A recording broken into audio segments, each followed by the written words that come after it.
ګرانو کتونکو السلام علیکم. زه محمد سلمان همدرد د حق غږ پښتو چینل خبري لنډیز کې ستاسو کوربه اوس تاسو پام را اړوم د مهمو خبرونو لنډیز ته. په ننګرهار ولایت کې د خونې د چت لوېدو پیښه کې 4 تنه مړه شوي.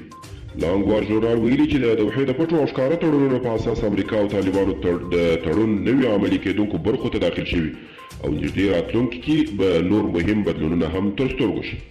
د پاکستان لومړی وزیر عمران خان د ولسي جرګې له مشر میر رحمان رحماني سره د لیدنې پر مهال ویلي چې پاکستان له افغان سولې سره بشپړه همکاري کوي او تمه لري چې په دغه هیواد کې روانه جګړه خونړۍ جګړه ژر تر ژره پای ته ورسیږي.